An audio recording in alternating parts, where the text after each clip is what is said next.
Talking about death is hard, and thinking about dying can be scary. Today, we'll be talking about a resource that can help. I'm Kathy Clinton, host of Age Better Resources, and today I'm really grateful to be talking to Lucy Crandall about her company, Good Mournings, and her services as an end of life doula. Welcome, Lucy. Thanks for taking time. Thanks for having me, Kathy. I'm happy to be here. Yeah, my pleasure. To begin with, I know many people may not be familiar with what an end of life doula is. Can you talk a little bit about that to start? Sure. So there's really no pat answer for what an end of life doula is. Basically, end of life doulas are here to provide companionship, comfort, guidance to those facing a terminal illness or death.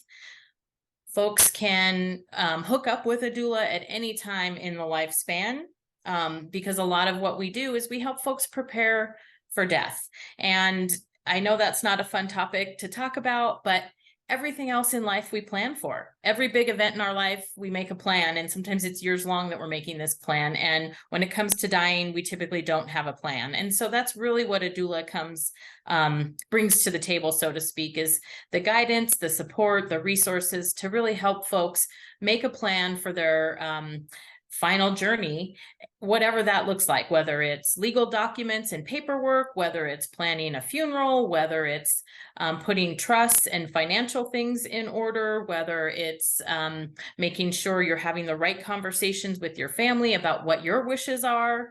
Any of those kinds of things are what a doula helps support and guide. Yeah.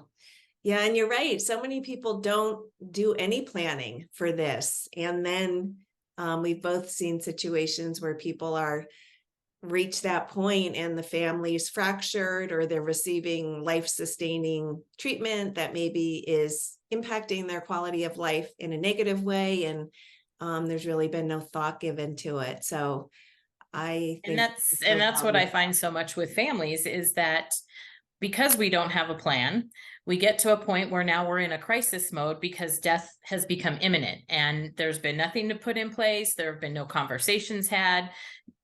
And we've all seen those scenarios where somebody passes away and what used to be a very close and loving family is now fighting tooth and nail over sort of insignificant things because they never really had those conversations. And so for me as a doula, that's one of my biggest goals is to make sure that everybody's on the same page, to make sure those conversations are being had, and then the supporting documents and the supporting activities are put in place so that those wishes can be honored no matter where you are in the lifespan.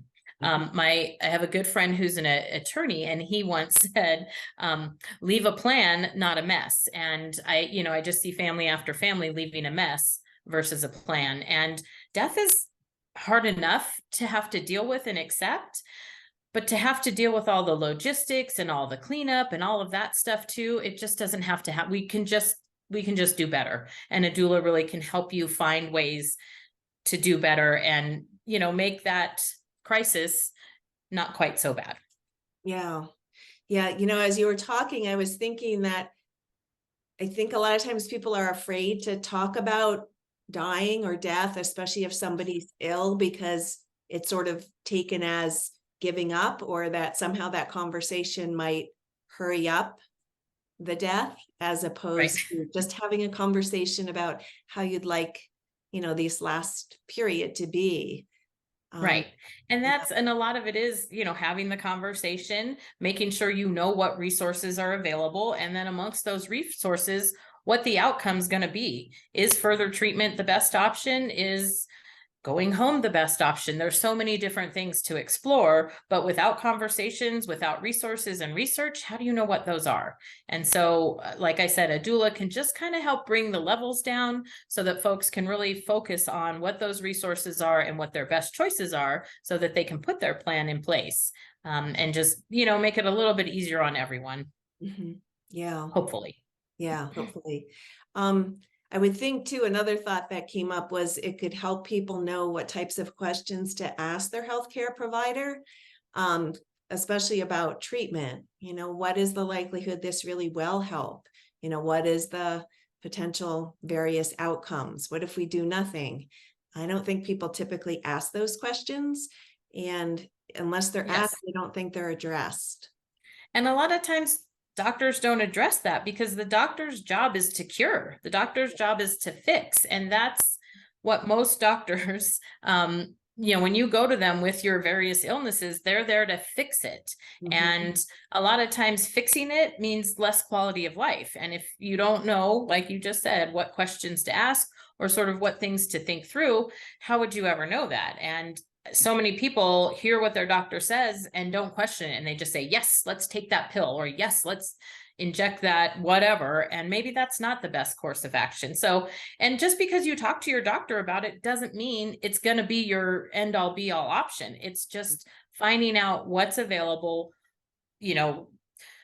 decisions and consequences, right? So what are the different decisions I'm going to need to make, and what are those consequences? And once you have that information is key, right? Education is power. So the doula just can help you educate yourself on what's to come so that you can make your best decisions. Mm-hmm. Yeah.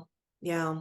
Another, a personal situation with my father. I know we may have actually talked about this, but he had a condition that if we didn't have all this great, like high-tech testing, we probably would never have known about, and probably would have at some point died, passed in his sleep or quickly. And it would have seemed like, oh, it's a blessing. He had this great long life and, a few health challenges, but because there was testing that identified this, then there was that urge and decision to treat and have surgery and all these things that probably really impeded his last year of life, and really actually hastened the end.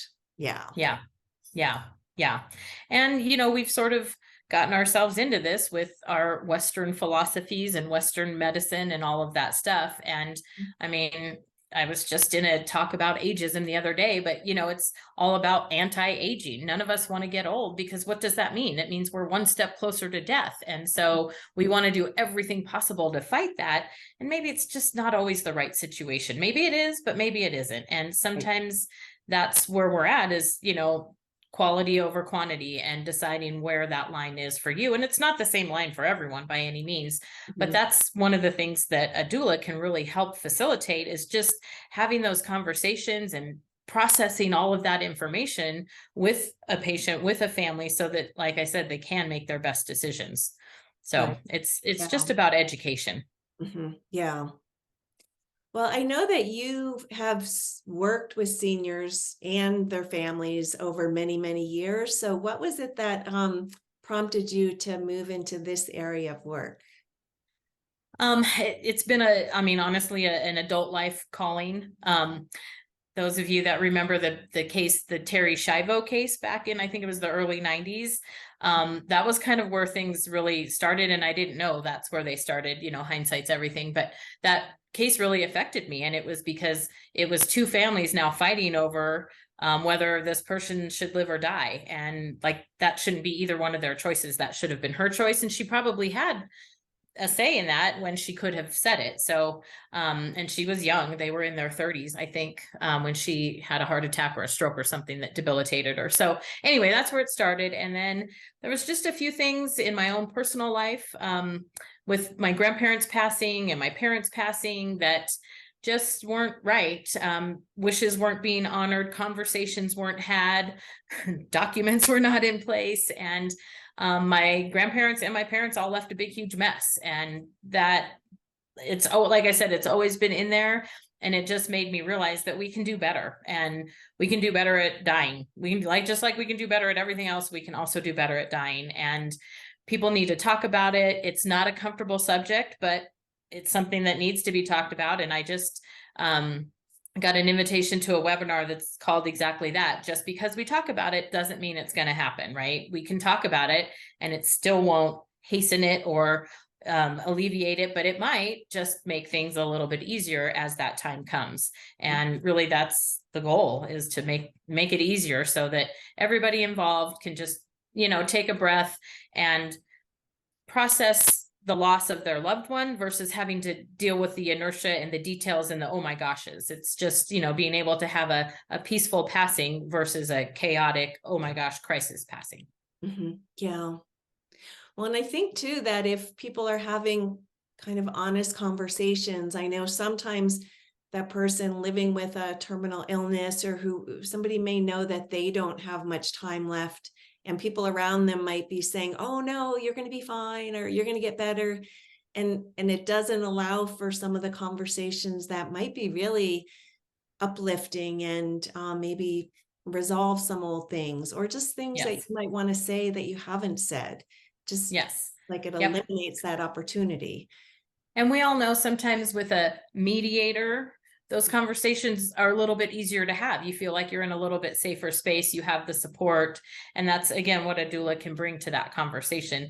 I have a couple examples of that. So a friend of mine's family, we were chatting, and the elderly parents were saying how they have everything in place. They got their will in order. They have their burial plots. They got it all done.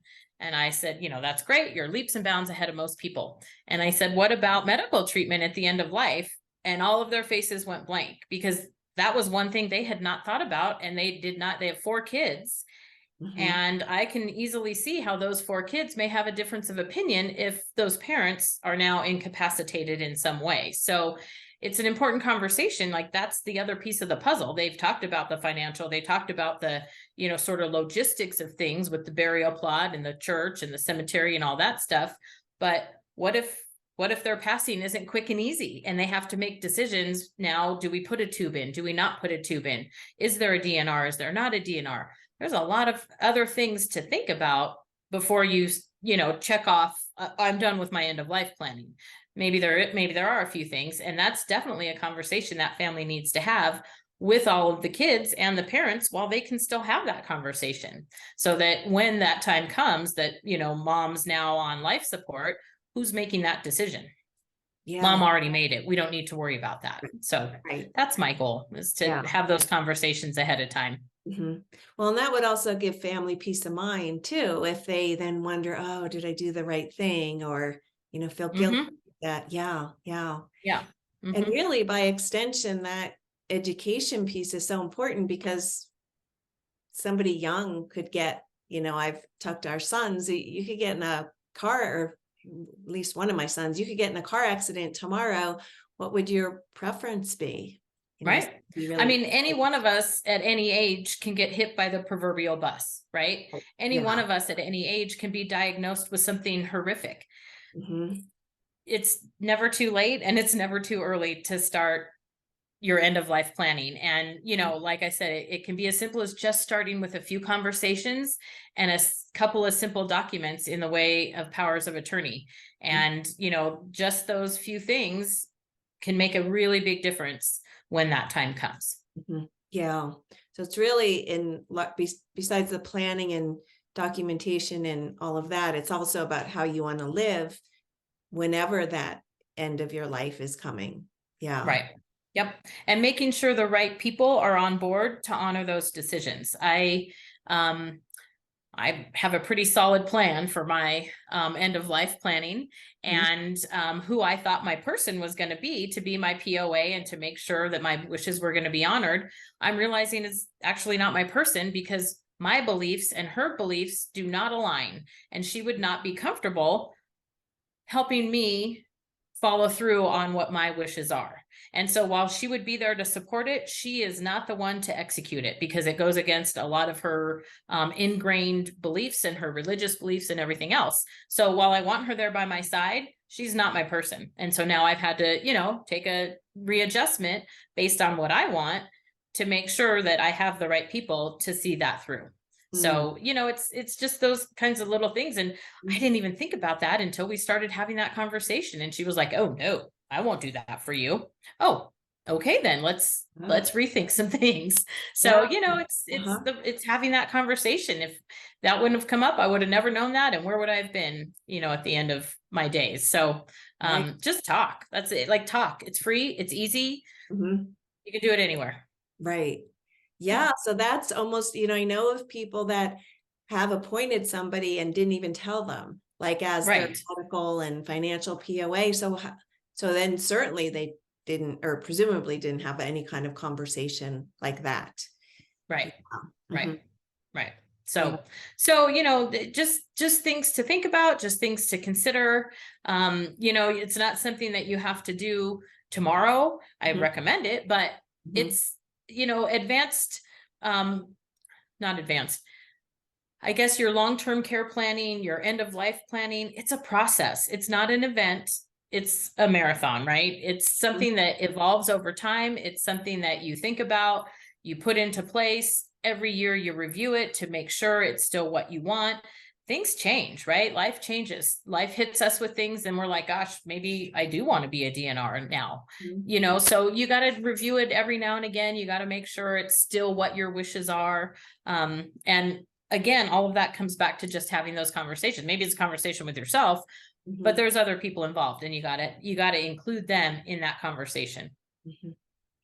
So how might this differ or be similar to hospice care? Well, palliative and hospice.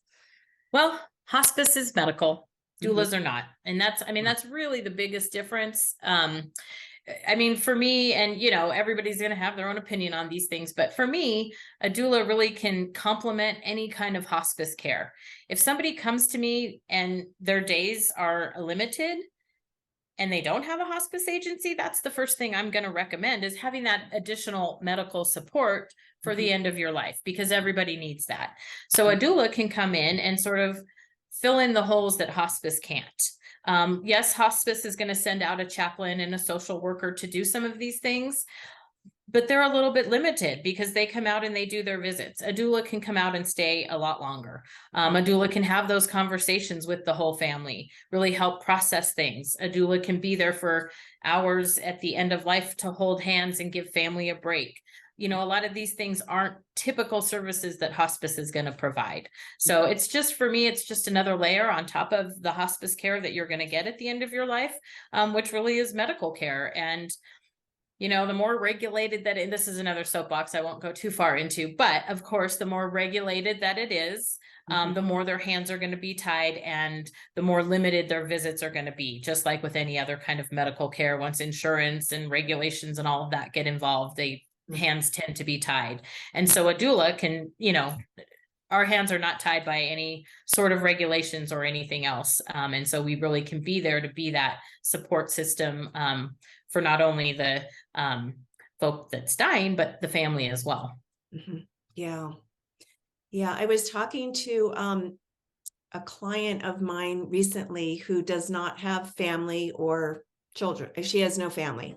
She Mhm. has a sister, but her sister's older and not doing well. So that is the extent of her immediate family, never married, obviously, then no kids. So we were talking about resources that could be supportive for her now and then looking ahead. And it kind of scares her looking ahead because she thinks, I'm here now for my sister, and I was there for some of my friends. A lot of them are gone, or they've moved, or they're just, I don't know that they'll be here for me.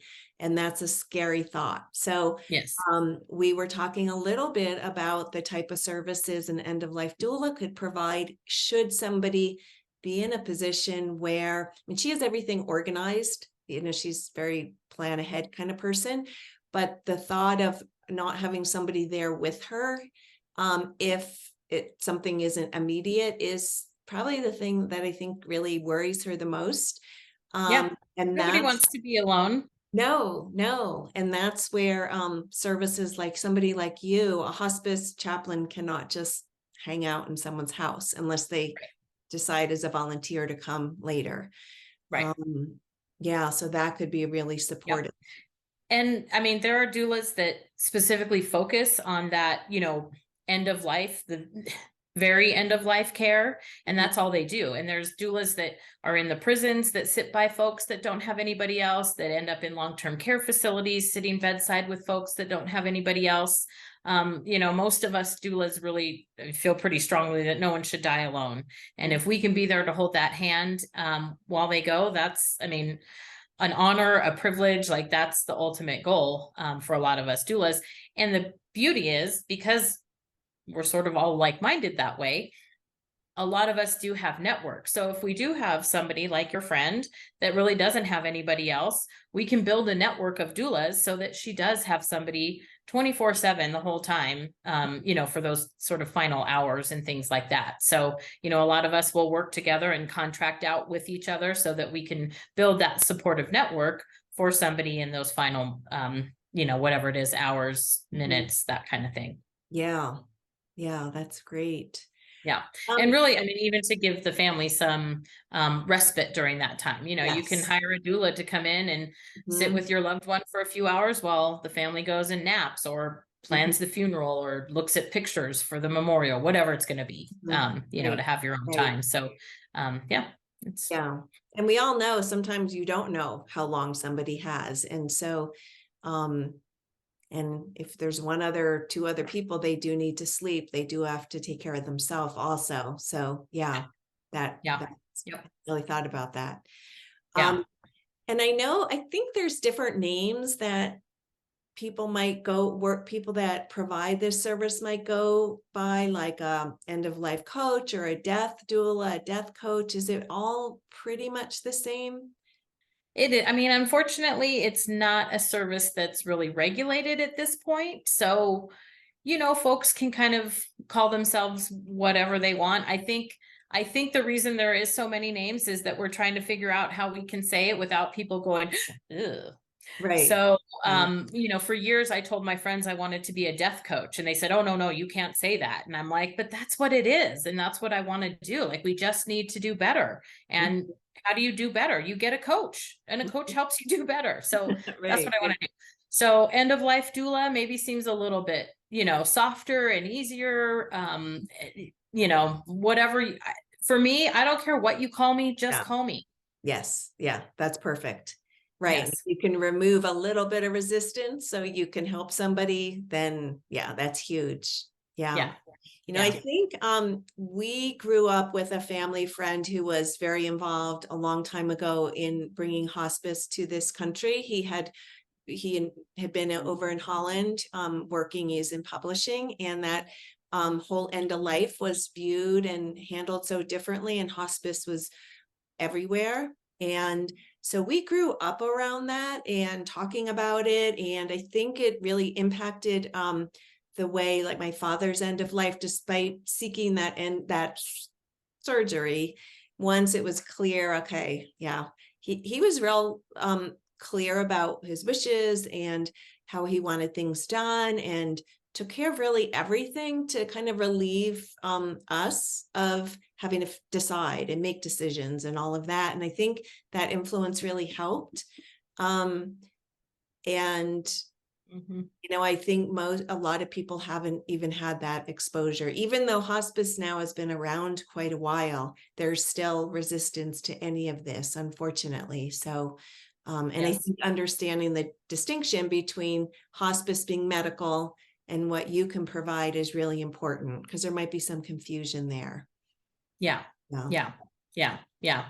And like I said, I mean, I think most doulas, any of us that get a phone call from a person, a family, and they have a terminal diagnosis, if they don't have hospice, that's our first call. Like, Mhm. everybody should die with hospice. It's support and comfort care at the end of life. Like, why wouldn't you want that? And not Right. enough people contract with hospice, and most people that finally do get on hospice get on it way too late. They really can't reap the benefit of what hospice can provide. Mhm. So I mean, I think most doulas you're going to find will tout hospice services loud and proud, because everybody needs that kind of support at the end of life.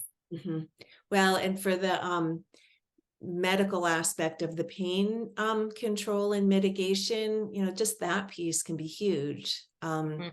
So yeah, I think that And that's really, even, I mean, even for folks that choose like the, assisted suicides or medical aid and die, whatever you want to call it, even folks that voluntarily stop eating and drinking, you need medical care to get you through that. Like, it's not just, I'm going to stop eating and die peacefully. Like, it's yeah. not a easy way to go. And you do need the support of some pain management and some other symptom type management and things like that. So, hospice definitely has a role. And I think so do doulas. And Yeah. I think it'll take a few more years for folks to get on the doula bandwagon, but I think, a lot of it is just the resistance of having to talk about death. I mean, my friends are so done with me talking about death. Everybody gets a 5 wishes booklet for their birthdays. I tell people all the time, the holidays are coming. It's a great time to bring up dying, because it really is. You got all the right people at the table. And yeah, it'd be great to, roses and diamonds all the time, but sometimes you just have to talk about the tough subjects, and death is one of the toughest. So Yeah. it's okay. It's okay to talk about it. Yeah. Well, and again, in the context of honoring how we want to live out that last period of time, that's important and can open up really meaningful conversations with families. So, Yes. yeah. Yes. And that's, so much of a peaceful passing, in all the hospice workers that I've talked to and all my experiences, those that are sort of right with their world when they go have a much more peaceful passing than those that aren't. And how do you get right in your world? You talk about things, you make sure your T's are crossed and your I's are dotted, and that's all planning. So, it's I've heard people say how you live your life is how you'll die. And I think that may be very true. Those folks that have everything planned out and are meticulous and have all the conversations are probably going to have a much more peaceful passing than those that fight everything tooth and nail, don't plan anything, just sort of seat of the pants, which, there's no judgment, right or wrong. Everyone has their own journey. Find a doula that can help support yours. That's the point. Yeah. Yeah. And kind of potentially open up some of those legacy conversations also, just about Yes. really how do you want to be remembered and what's important. So, Yep. yeah. Yep. And most people, when they know the end is coming near, what was important wasn't, the money that they spent or, the things that they had. It was about their relationships. And most folks, their biggest regrets are the conversations they didn't have. So have those conversations and, be right in your world. And it all just takes planning. Yeah. Yeah. One last just thought that occurred to me is people that are willing to come to terms with that and really think about what they want to pass on can really impact their family. And what a way to complete your life, knowing, that would be wonderful. And we had a dear family friend when we were all growing up who lived life fully, 5 kids, hunted, skied, did all sorts of stuff, just a lot of fun, great person. And he ended up developing a very untreatable at the time type of cancer. And before he died, he wrote a letter to his kids, and we all were close friends and got copies of it. And I think we all kept it for so long till it fell apart.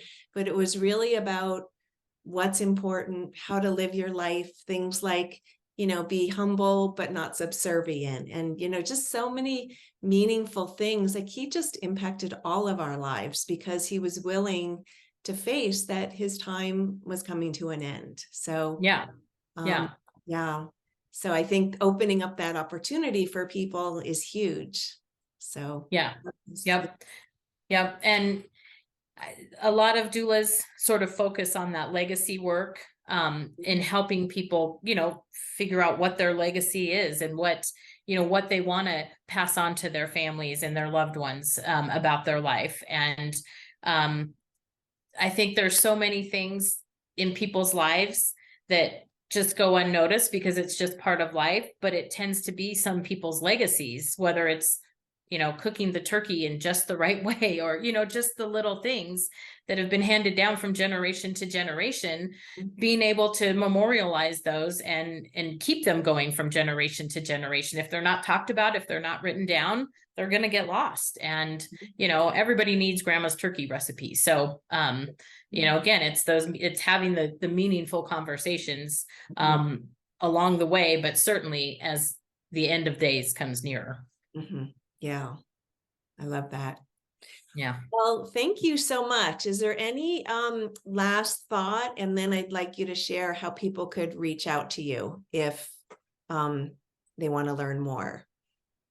I mean, I just say to people all the time, just talk about it. Just start the conversation. And there's no wrong conversation to have when it comes to these kinds of topics. So just start talking. That's all. Just talk about it. And if you don't know how to start, call me and I will tell you how to start the conversation. But yeah, just talk about it. Make it more normalized, and it will be more normalized. That's all there is to it. Yeah, that's perfect. And what is the best way for people to reach out for you? And I will include some notes on that, but if you can just tell us. Yes. So, I mean, I love a phone call. Mhm. My number is 719-641-6850. Email's always good too. And that's just Lucy, Lucy, at Good Mournings. And it's MOURNINGSCO.com. So it's Lucy at goodmorningsco.com. The website is in process, so you can certainly head on over to Good Mournings, co.com as well. And it's, like I said, it's kind of in process, so you'll see updates as we go, but that'll be up and running pretty quickly too. And then Kathy also knows how to get a hold of me, so you can always get in touch with Kathy. Absolutely. So, well, great. Well, thank you again. Just love what you're doing and what you bring to this. And thanks for joining me today. Thank you. Thank you. Anytime I can talk about it, I'm happy to. So Okay. thank you for the Well, it's opportunity. important. It's just really great work. So thank you. We'll talk soon. Thank you.